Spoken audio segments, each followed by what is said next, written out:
Okay, great. Terrific. Great. All right. Well, good afternoon, everyone. Good afternoon. It is, thank you for that. It is wonderful to be here, wonderful to be back with Andy McCauley and the great folks at the New England Center and Home for Veterans. It's a national leader in serving and housing veterans, so we're really proud to be able to stand alongside you and your fantastic team. It's an honor to be with Mayor Wu, who is a compassionate leader on so many issues for our great capital city. Congressman Stephen Lynch, a champion of veterans and military families and just a terrific partner. We're honored that he's here today with us. Chair Jerry Cassidy is here as well, of the Joint Committee on Veterans and Federal Affairs. Senator and National Guard Judge Advocate General Lydia Edwards is with us. Counselor Ed Flynn. Secretary of Veterans Services John Santiago. Deputy Secretary Andrea Gale Bennett. Our Secretary of Housing and Livable Communities at Augustus. I also want to recognize the former Department of Veterans Services Secretary Coleman Nee, who did a lot of advocacy during his time years ago. We appreciate you, Coleman. I think most importantly to all of the veterans here, we thank you for your service. We thank you for allowing us to visit today. We thank you for continuing to inspire us with your courage and resilience. Is a Marine, always a Marine. Thank you. In our administration, we are committed to honoring our veterans in our actions and in our words, and that's what you've seen this year. We were able to appoint the state's first cabinet-level Secretary of Veterans Services, John Santiago, who has, with his passion and his brilliance, expanded veteran engagement and worked to improve services statewide. With help from our federal delegation, we invested in the beautiful, world-class living facilities that veterans deserve at Holyoke and in Chelsea.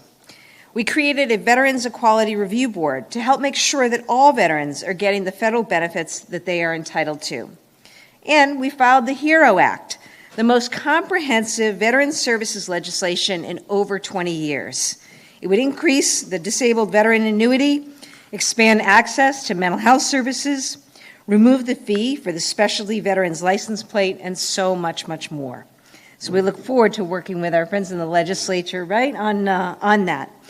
We also filed an important piece of legislation, the Affordable Homes Act, which would significantly increase funding for veterans housing. You see, our mission is to make Massachusetts the national leader in veterans services. We believe we are, but we want to continue to do even more. We want to make sure that we are providing every single veteran with the care and the support they so deeply earned. And one of the first things we talked about when Secretary Santiago was appointed was finding a solution to veterans' homelessness. Those conversations, that work has been ongoing, and today we're announcing a big step forward in that mission. We're proud to launch a campaign to end veteran homelessness in Massachusetts.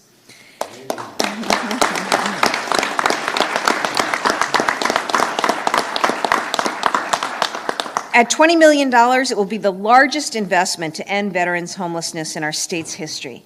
Here's what it will look like. Currently in Massachusetts, it's estimated that between 500 to 600 veterans are homeless on any given night, with hundreds more facing housing insecurity. Our goal is to reach out to every single one of them with the offer of permanent, quality, affordable housing that they deserve and that they need. Our goal is to be there for them just as they were there for us. I also want to recognize cities across the state for the work that they've been doing, including Lowell, Lynn, New Bedford, and as well as Boston. We want to build on that network and continue to make sure that statewide, veterans in every community can get the services, the support, and the homes that they need. The End Veterans Homelessness campaign is backed by ARPA funding, thanks to our congressional delegation, and to our state legislature for setting funds aside. We're going to channel these resources into veteran housing services and infrastructure all across the state. I want to thank our Secretary of Housing and Livable Communities at Augustus and his team for their critical role in supporting that effort. As part of this campaign, we're also going to do more to provide necessary mental health and substance use services. These challenges are so often rooted in the sacrifices veterans made in their service to our country, and addressing these needs is part of what we owe them. Secretary Santiago is going to say more about our strategy. I'll just say it's comprehensive with a single overriding goal to make sure that every veteran in Massachusetts has a stable and secure place to call home. And the reason is simple. No one who served our country should ever have to worry about having a roof over their heads, period.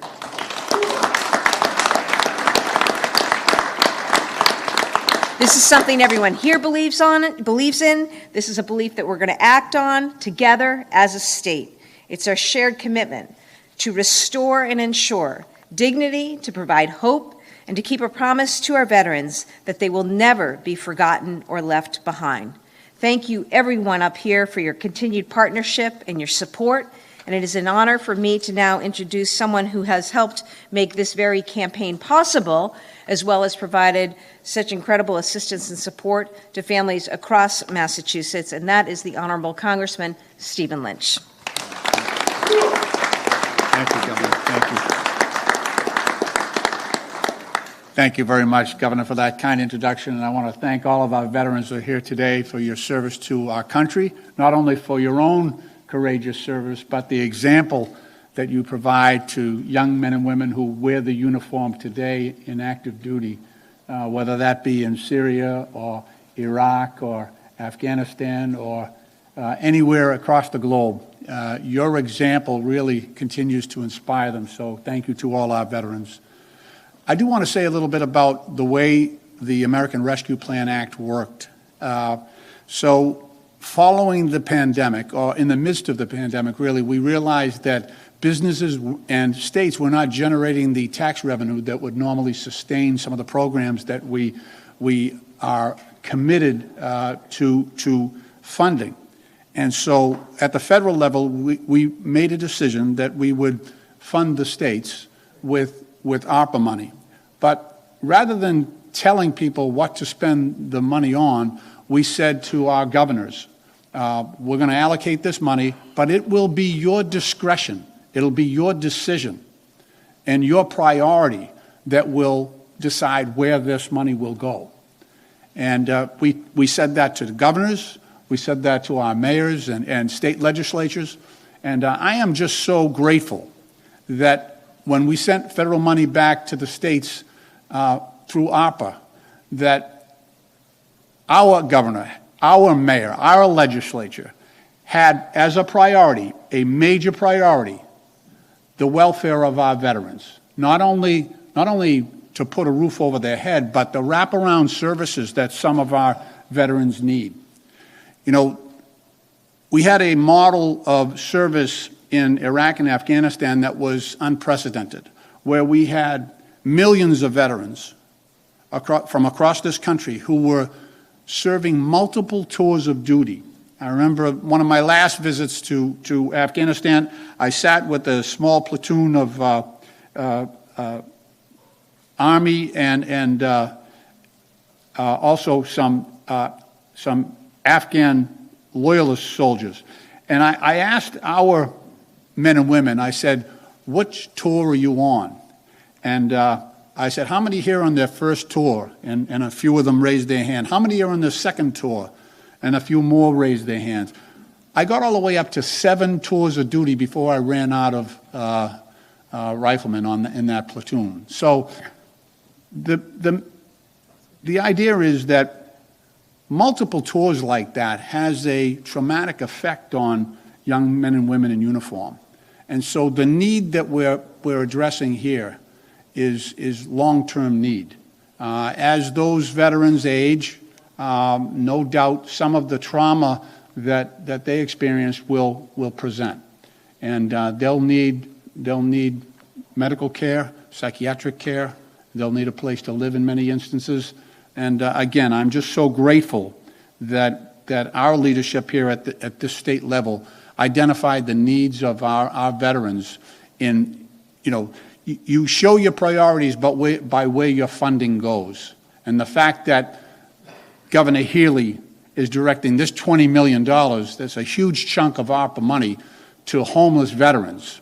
And as well, Mayor Wu has also identified those same veterans as a priority in her vision, in her administration. And of course, the legislature here there is no legislature in the country that has done more for our veterans. Massachusetts is the example that all the other states try to emulate. They've passed so much legislation that is geared to caring for and respecting our veterans that every other state seeks to follow our model. So thank you all for being here. I want to thank all of the Andy McCauley and his whole team that do the work every single day. God bless you, and God bless all of our veterans. Thank you.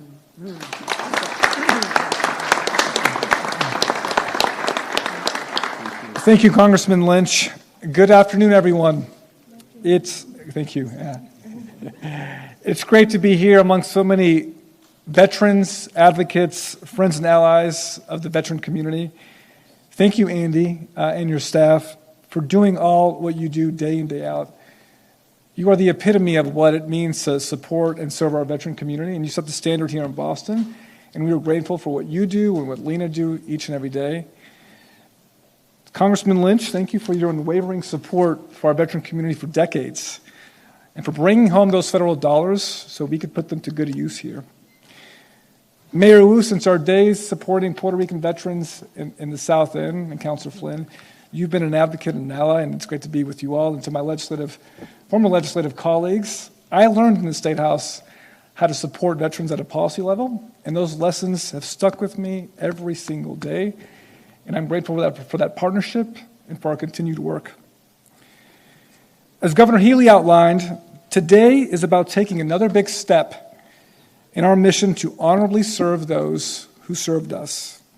And not just with sentiments, but by putting forth the largest targeted investment to end veteran homelessness in our state's history.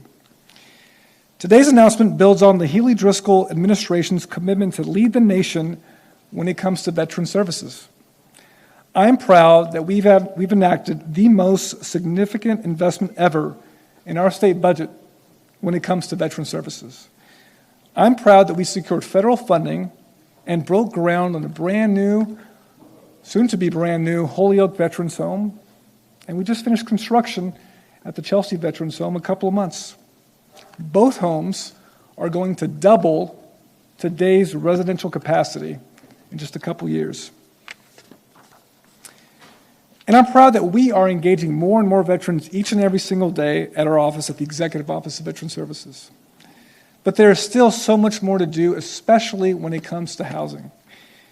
From the very first days of her administration, Governor Healey made it very clear to everyone in and outside the administration that our state's housing crisis is our number one priority. Her challenge to us in government was clear and simple. Be innovative, work together, and get it done. And that's what today is about.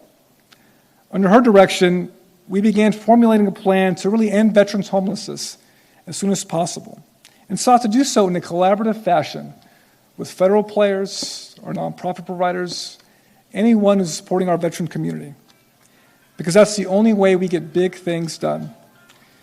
So alongside Secretary Augustus, we've put forth a plan to get us to functional zero, effectively ending veterans' homelessness in Massachusetts. You may be asking, what is functional zero, and when is it achieved? Functional zero is when veterans' homelessness is a rare, brief, and non-reoccurring episode. It's where all homeless veterans have been identified and housing opportunities for veterans have been made available in an integrated manner. And per the last annual count, we're talking about 545 homeless veterans, the majority living in transitional housing, and about 30 who are completely unsheltered. This is not only possible to solve, it's the right thing to do, and Secretary Augustus and I, in consultation with many of you out there today, have come up with a 5-pillar plan to get us there. Number one, it starts with giving our frontline veteran service providers the tools and resources they need to find homeless veterans, provide wraparound services, help them secure housing, and in order to do this, we have to act with purpose and act with urgency, and make use of all the available tools out there and do it in a coordinated fashion. But we can't house veterans if the supply is not there. That's why we'll be committing at least $10 million to support those out there seeking to invest and build veteran housing. I should say this is in addition to the 200-plus units right now that we are working on in Chelsea to build veteran preference housing. Hopefully we'll have a groundbreaking later on this year. The additional pillars revolve around empowering current service providers with technical assistance, and for those organizations we currently fund, making sure we're all on the same page when it comes to aligning our supportive services to get veterans in stable housing. And lastly, we'll be creating an advisory council to share feedback and better coordinate resources amongst federal and state players. This is all so central to the campaign, the coordination of services. These 5 pillars make up the backbone of our End Veterans Homelessness campaign. And Secretary Augustus and I look forward to working in partnership with many of you to get us to functional zero. And speaking of the Secretary, I'd like to invite him up here to share a few words. Thank you.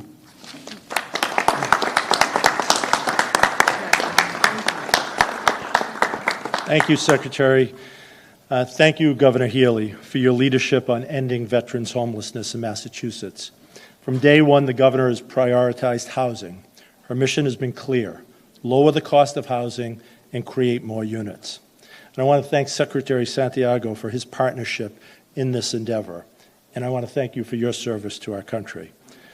With your experience and medical expertise, you've seen the face of veterans' homelessness and are uniquely qualified to lead this initiative, and I'm proud to be part of the governor's team working with you. No veteran should ever be homeless, period. Since 2023, approximately 1,500 veterans have interacted with our homeless providers across Massachusetts. It is now our chance to serve the people who have served our nation. And I'm convinced that working with the Executive Office of Veterans Affairs, we can provide education and outreach to strengthen our connections with veterans who are experiencing homelessness. We can find permanent housing solutions to our veterans, and we can work with our community-based providers to ensure supportive housing and wraparound services. We can and we will accomplish these goals together.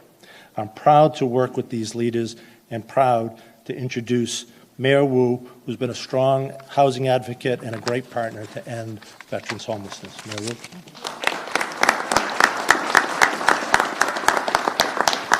Good afternoon, everyone. Thank you so much, Secretary Augustus, and thank you to everyone for the incredible hard work that has gotten us here today. We truly are an example for the rest of the nation, and this approach of an intergovernmental, all hands on deck, not just putting a commitment out there, but putting the resources and having a clear action plan, it comes about as a result of a lot of targeted, focused work. And I'm so grateful to the governor, to your entire team, Secretary Santiago, and all of your cabinet who have had a role in getting us here. So thank you so much for inviting us to be part of it as well. We represent this federal, state, and local collaboration that really can tackle any challenge and get it done. Boston is facing our fair share of challenges and needs that we're working in community to tackle every single day, but we are doing so in an unprecedented moment also of resources and collaboration. This year, we received 2 of the largest ever grants that the city of Boston has ever gotten from the federal government when it comes to our ability to conduct on-street outreach, to tackle homelessness, and to get our community members off the street with specific vouchers or with programs that are allowing us to create, build, and wrap around services into new housing. And so I want to thank Congressman Lynch and our entire federal delegation. There was a $16.5 million grant that Boston received for the very first time in a very competitive atmosphere. And it is thanks to the work of our team across all levels that we were able to demonstrate the capacity and proven success to be able to secure those resources. And just recently, in the last 2 months, we received the largest ever $45 million grant from the federal government to continue our work on homelessness overall, including specifically tackling veterans' homelessness along with the state. So thank you for all that you do for us at the city level. The state has been a remarkable partner on housing, on veteran services in every possible way. We are so grateful and thankful to work alongside this administration, which is facing challenges at a scale never before experienced, and combating that with collaboration at a scale never before experienced as well. I will double down on reinforcing that housing is a human right for everyone. But those willing to lay down their lives in defense of our nation and our home, for veterans not to have a place to sleep at night, is a particular injustice that we cannot let stand.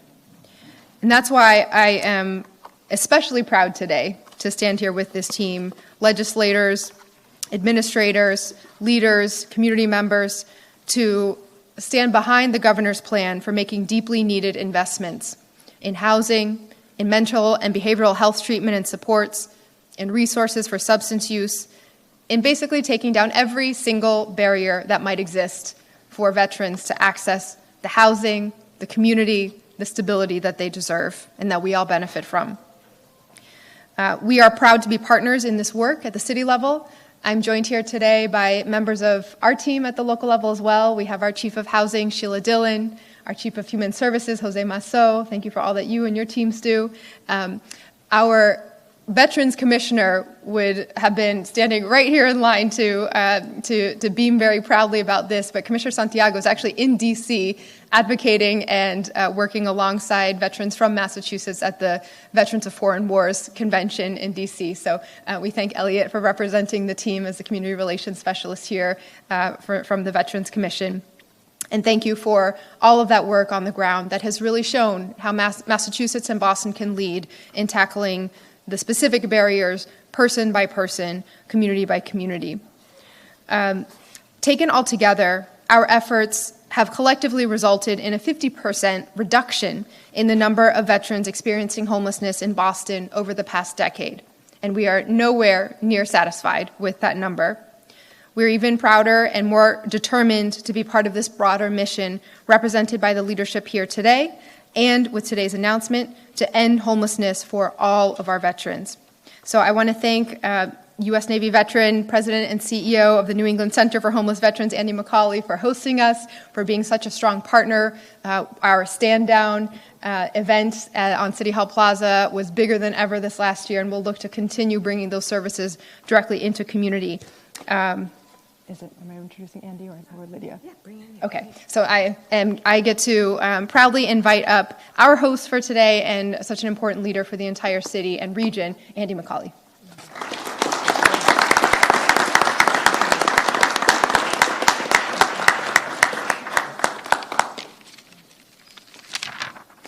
Thank you, Your Honor.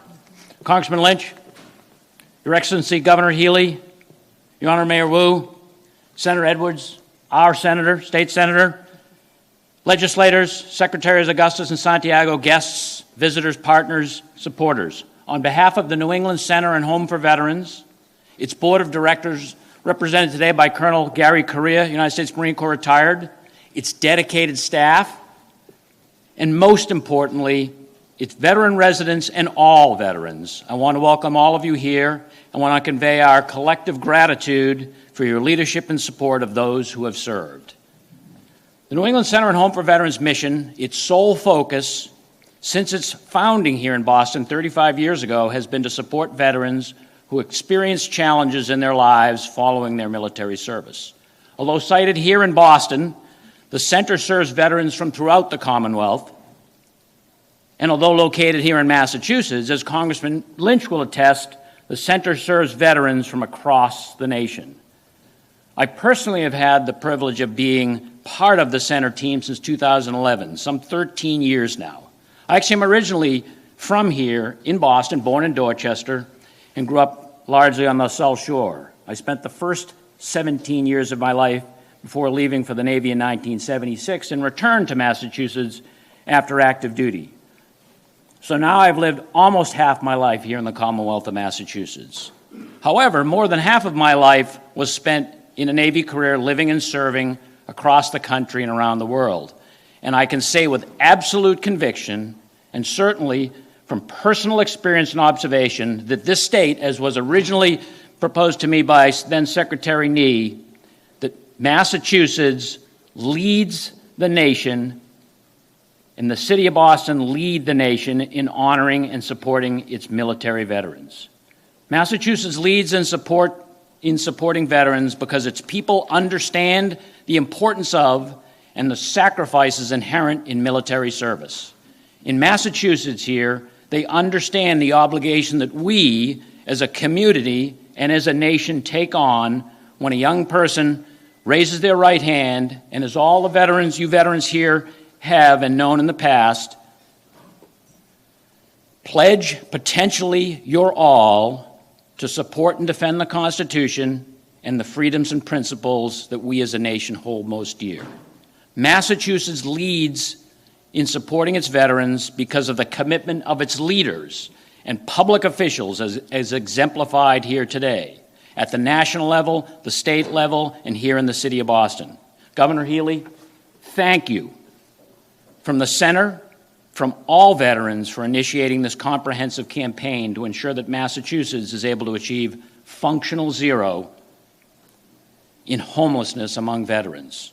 The staff here knows that this important goal cannot be accomplished alone, but can only be realized through a coordinated, collaborative effort combining national, state, city, government, private sector providers, volunteers, and advocates. Only that way can we ensure that every person who has served this nation has a home here. We are confident that under the overall guidance and leadership of Secretary Santiago, who has brought vision, understanding, and experience to the Executive Office of Veteran Services, that the statewide team here in the Commonwealth of Massachusetts will make great strides and achieve what we all strive for. Thank you. Thanks, Andy. Thank you so much, Andy. I also want to acknowledge with us today a Gold Star dad and a tremendous advocate in our legislature on behalf of all military families, and that's Representative Steve Zaros. Steve, thank you.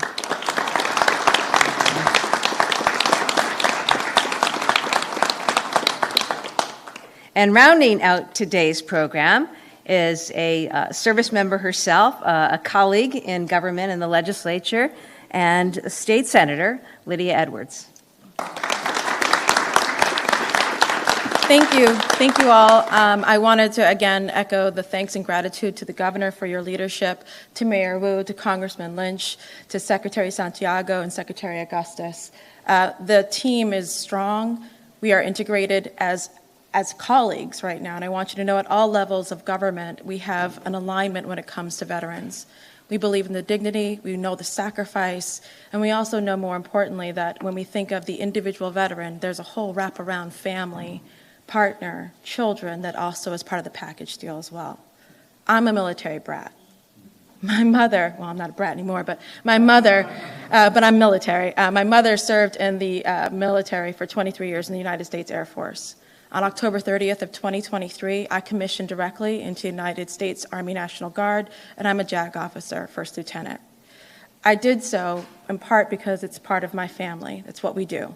Generations, all of us, one of us has served. But it becomes even more prevalent now as a leader in the Senate, and also as a direct service person to other service people, how much this moment and this money is necessary. You see, part of my job is to prepare the soldiers before they go to deploy. We have a will event and the team of JAG attorneys. We line people up and we sit them down and we ask them where do they want things to go if they don't come home. And it's something that really hits you quite firmly when the young man that you're about to sit down with says, "Ma'am, can I go to the bathroom?" And you think, he literally just asked permission to go to the bathroom, and now we're about to sit down and write his will in case he doesn't come home. Then I bookend on the other side. I'm part of a lot of yellow ribbon events where we welcome them home. And there's tables all around of all the services, whether it's for mental health, whether it's for religious, and I represent the legal services component. And it's part of hearing what happened, what services you need. How do I follow up with you? How are we going to deal with this moment? They come back carrying a lot. And it's so important then that when we say, "Welcome home, soldier," they actually have a home to go to. That is what this is about. That is this moment. It isn't just talk. I've worked with every single one of these individuals. Our hearts are in line, and the mission is clear. We are going to house veterans. We are going to end homeless veterans in the state of Massachusetts. But I want to also acknowledge that the wraparound services that I know that each one of us is dedicated to not only includes mental health services and dealing with substance use abuse, but Andy, I've seen the work here specifically when it comes to MST, military sexual assault as well. It's incredible that we name it and we acknowledge that it happens to a lot of veterans, a lot of our women veterans especially. It's a wraparound service and necessary that we deal with that as well. When we, and I want to thank Counselor Flynn, when we were counselors together, he specifically held a hearing for women veterans to make sure that, again, when we said welcome home, we welcomed them with the respect and dignity acknowledgement that there might be a different way that we need to acknowledge her service. Not a less than, not a better than, but a different way. I want to thank you, Counselor Flynn, for that. So we're going to continue to do that good work. We've moved the bond bill along.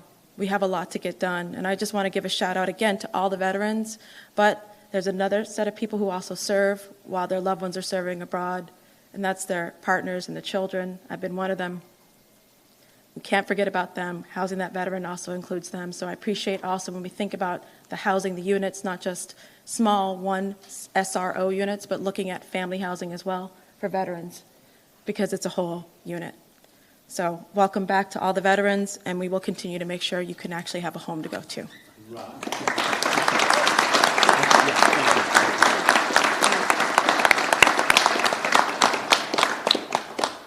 Thank you so much, Senator, and thank you to everyone who is here today. Thank you to Andy and the fantastic team. Particular thanks on my behalf to John Santiago, who's doing a tremendous job as our Secretary of Veterans Services. And I'm mindful that this is a day when a lot of people are taking to the polls, something that people have fought and died for in our democracy. And I am very hopeful and heartened when I get to stand alongside folks like this. You see local leaders, you see state leaders, you see federal leaders, you see our nonprofits, and you see veterans and military families. And so I hope today we leave this event with optimism, with hope, certainly with the can-do spirit and the resilience that our veterans and service members inspire to go out and complete this particular mission, which is to end homelessness here in our great state. But more than that, to make sure that we find ways every single day to lift up and honor our military families and those who have served. We're happy to take questions on topic at this time, if there are any. Okay. Yeah. Secretary Santiago? Yeah, great. Sure, there's no legislative vehicle required. These are ARPA funds. These have been disseminated to each cabinet, and so we at our Executive Office of Veteran Services had $20 million, and in consultation with Secretary Augustus and with the leadership of Governor Healey and Lieutenant Governor Driscoll, we thought the best use of our money was to support our veteran community and their housing agenda. So the proposal's 5 pillars. There will be multiple RFPs that will be coming out in short order, but that's the plan. Secretary, can you talk about the capital investments for housing, to build housing, rehabilitate housing? How many units are you considering? And for Senator Edwards, how many would you stand Yeah, so it's unclear right now. As we know, there's a significant housing supply issue in the Commonwealth. Every day I'm around the community in Boston, throughout the Commonwealth, there are a variety of veteran service providers, some are in this room today, who come at me and say, we have a school, we have a building, 8 units, 10 units here. And oftentimes, the veteran service provider, they don't have the technical assistance to write the grant, to find the support they needed. So we thought putting at least $10 million into this capital investment was the right thing to do, to really expedite some of that creative thinking that is happening in the cities and towns across the Commonwealth, particularly in our veteran-serving communities. It's only ARPA dollars, or there are state funds? So it's primarily ARPA dollars. I will say, I think it's Pillar 4. Currently, right now, there is a flex fund that we offer out of our the GAA to support supportive services in the veteran community, things like food vouchers, transportation, those important wraparound services that, as Senator Edwards noted, are entirely crucial to getting our veterans a place to stay or preventing displacement. So we offer those services right now. It's about aligning them more appropriately with our goals in this campaign. Mr. Secretary, you mentioned the survey number, 545 veterans experiencing homelessness. Is that a number that's gotten better or worse in recent years? And is there a reason why this initiative is important right now? That's an excellent question. So that number is the PIT number, the point in time count. So that's a once a year number that Mayor Wu, I think it's January 4th, whenever you start counting veterans. That number actually, thanks to the leadership of the Patrick administration, Secretary Nee, I believe is here, that number has gone down significantly over the past 10 years. I want to say 10 years ago it was about 1,000, 1,200, and then it's steadily climbed down. It has stagnated. It's been about 500, 600 for the past 3-4 years, perhaps due to COVID, perhaps due to some other issues as well. But we felt that we are so close to getting veterans housed. And I'll just say that 545, that doesn't mean 545 are unsheltered. 545, the majority of which are in transitional housing as well. Of that 545, 33 are unsheltered. Now, that's an imperfect number, but we're going to be as evidence-based and data-driven as possible. There are a variety of other indicators that we'll be using, but using that number in conjunction with the veteran service providers and some of our community partners, most notably the COCs, we're looking to drive that number down. Great. Thank you. Okay. Great. Thank you very much, everybody. Appreciate it. Great.